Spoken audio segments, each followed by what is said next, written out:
నేను ఒక ఆడపిల్లని దయచేసి చెప్తున్నా, ఇందులో నా ఇన్వాల్వ్మెంట్ ఉంటే మళ్ళీ మళ్ళీ చెప్తున్నా, మీరు ఏం చేసినా నేను పడ్డానికి సిద్ధం, నేను ఎక్కడికైనా వస్తాను. కానీ అనవసరంగా నన్ను దయచేసి బ్లేమ్ చేయకండి, ముందు వెనక తెలుసుకోకుండా. ఇందులో నా ఇన్వాల్వ్మెంట్ 1% కాదు కదా, 0% కూడా లేదు.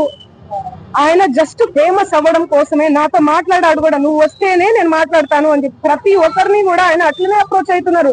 సెలబ్రిటీస్ ని నేను కనుక్కున్నాను కూడా, ప్రతి ఒక్క సెలబ్రిటీ ఇదే చెప్తున్నారు. రిటర్న్ డబ్బులు ఇచ్చి మరీ ఇంటర్వ్యూ చేయించుకుంటాడట ఆయన, అంత పిచ్చి ఉంది ఆయనకి. ఆయన ముందు వీడియోలు వినండి. అండ్ ఈ కేసు సిఐడిలో ఆల్రెడీ నడుస్తుంది, 1 year నుంచి నడుస్తుంది. 3 years నుంచి వాళ్ళు ఈ దందా నడిపిస్తున్నారంట. వాళ్ళందరూ కూడా బాలాజీ నాయక్, మధు నాయక్, ఇంకెవరెవరో, హేమకాంత్ రెడ్డి, ఇంకోరు ఎవరెవరో ఉన్నారు. వాళ్ళంతా గొలుసు కట్టులా ఉన్నారు వాళ్ళు. నాకు అసలు తెలీదు. అన్యం పుణ్యం ఎరగని మమ్మల్ని, నన్ను, నా ఫ్యామిలీని దయచేసి రోడ్డుకి మీడియా మిత్రులారా నేను మళ్ళీ చెప్తున్నాను, న్యాయం ఎవరి వైపు ఉంటే వాళ్ళ వైపు ఉండండి. దయచేసి మీడియా అంటేనే నాకు చాలా గౌరవం, నిఖార్సైన మీడియా. దయచేసి చెప్తున్నా, మళ్ళీ చెప్తున్నా, వాస్తవాలు చెప్పండి, అవాస్తవాలు వద్దు. సడన్ గా ఇట్లా ఏం తెలియకుండా ఎవరో వచ్చి నా మీద అలిగేషన్స్ వేస్తే దయచేసి మీరు పెట్టుకోకండి. ఎందుకంటే నేను ఒక ఆడబిడ్డని, గిరిజన ఆడబిడ్డని.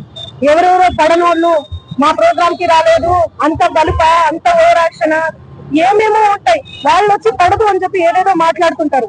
మీరు అట్లా పెట్టుకోవడం చాలా తప్పు. దయచేసి మీడియా మిత్రులు, నా ఫ్యామిలీ లాంటి వాళ్ళు, నా ఫ్యామిలీ మీడియా అంటేనే నా ఫ్యామిలీ. నేను కూడా ఒక జర్నలిస్ట్ గానే వచ్చాను, కానీ ఎవరిని ఏ మాట అనకుండా నా కష్టాన్ని నేను నమ్ముకొని, నా పాటను నేను నమ్ముకొని ముందుకెళ్తున్నాను.